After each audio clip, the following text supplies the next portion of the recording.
राज ठाकरे या माणसाचा स्वभाव हा शक्यतो खूप त्यांची भीती वाटते, त्यांना घाबरून असतात माणसं, असं एक चित्र आमच्या सगळ्यांच्या डोळ्यासमोर आहे. आत्तापर्यंत तुम्ही तसं ते प्रोजेक्टही केलं आहे कदाचित, पण तुमचा मूळ स्वभाव काही वेगळाच आहे. जसं मगाशी हा म्हणत होता की आज तुम्हाला राजा असं म्हणताना यारों का यार असं तुमचे अनेक मित्र म्हणतात. आत्तापर्यंत तुम्ही काहीही जे मित्रांसाठी केलंय ते डाव्या हाताने केलेलं उजव्या हाताला कधीही कळलेलं नाही आहे. असा हा शूर, दानशूर, कोणालाही न घाबरणारा माणूस आयुष्यात कधी दुसऱ्या कोणाला घाबरलाय का, किंवा घाबरून तिथनं पळून जायची वेळ आली असं कधी झालंय का? नाही, पळून जायची अशी वेळ नाही आली. घाबरलोय. आई. आणि तुम्ही शिक्षकांनी पण तुम्हाला फटके दिले असं? त्यांना घाबरलो नाही मी, त्यांनी मारलं होतं. एक आई आणि एक माझ्या मुलांची आई.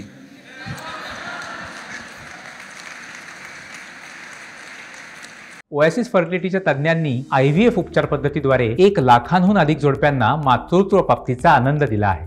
मोफत अपॉइंटमेंट बुक करण्यासाठी आजच संपर्क साधा. मला ना कधी कधी हे जे प्रश्न विचारतात ना, अनेक जण मला विचारतात की राज ठाकरे तुमचा कडक स्वभाव आणि असे रागावलेले असतात आणि असं असतं, आणि दुसऱ्या बाजूला आम्ही बघतो एकदम मृदू स्वभाव वगैरे. मी मागेच एका उच्चारी मुलाखतीत सांगितलं होतं, एखादा डाकू हा जर हनीमूनला गेला तर तो काय बुलेटच्या पट्ट्या लावून आणि मागे बंदूक लावून जाणार आहे का?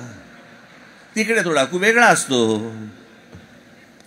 मी माझी बरोबरी डाकूशी नाही करते, पण मी आपलं एक उदाहरण म्हणून तुम्हाला दिलं. तुम्ही तेच म्हणणार.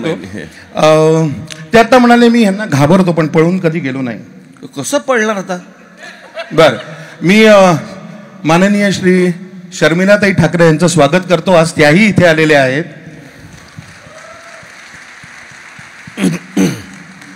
आणि तुम्हाला असं विचारतो की हे म्हणतात मी घाबरलो पण कधी पळून गेलो नाही.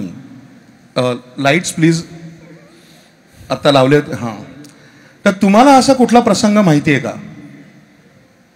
मी पळून गेल्याचा? त्यांनी शोधलंय काहीतरी. अच्छा, सांगितलं होतं त्याला. विचार सांगू का नको? कोणता? 31 डिसेंबर रात्री. अरे ते लग्नाच्या अगोदरची गोष्ट. मग ते तर सांगा ना. अरे झालं असं, 31 डिसेंबरला आम्ही कुठेतरी बाहेरगावी गेलो आणि माझं आणि हिचं जमलं हे ह्यांच्या वडिलांना म्हणजे मोहन वाघांना माहीत नव्हतं.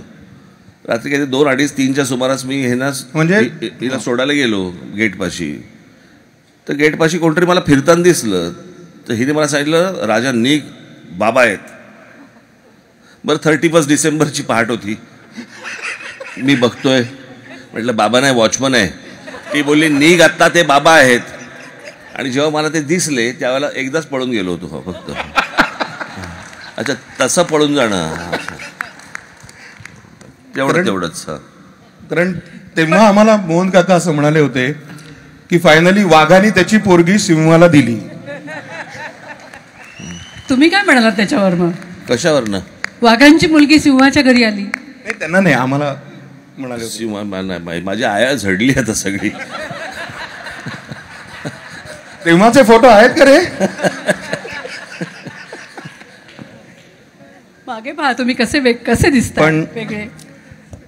धन्यवाद शर्मिलाताई, तुम्ही इथपर्यंत आलात आज आणि या कार्यक्रमाला उपस्थित राहिलात. आपले मनपूर्वक आभार. धन्यवाद. धन्यवाद.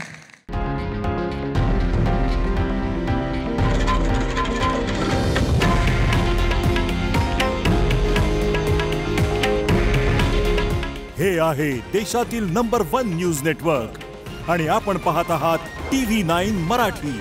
काळजी तुमची, हित महाराष्ट्राचं.